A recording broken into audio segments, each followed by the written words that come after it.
لوگوں میں جو تفرقہ رونما ہوا وہ اس کے بعد ہوا کہ ان کے پاس علم آ چکا تھا، اور اس بنا پر ہوا کہ وہ آپس میں ایک دوسرے پر زیادتی کرنا چاہتے تھے۔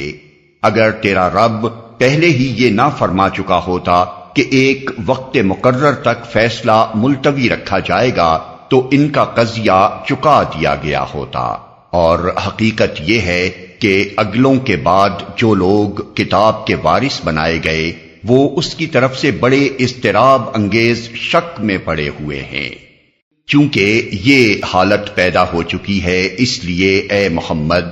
اب تم اسی دین کی طرف دعوت دو، اور جس طرح تمہیں حکم دیا گیا ہے اس پر مضبوطی کے ساتھ قائم ہو جاؤ، اور ان لوگوں کی خواہشات کا اتباع نہ کرو، اور ان سے کہہ دو کہ اللہ نے جو کتاب بھی نازل کی ہے میں اس پر ایمان لایا، مجھے حکم دیا گیا ہے کہ میں تمہارے درمیان انصاف کروں۔ اللہ ہی ہمارا رب بھی ہے اور تمہارا رب بھی، ہمارے اعمال ہمارے لیے ہیں اور تمہارے اعمال تمہارے لیے،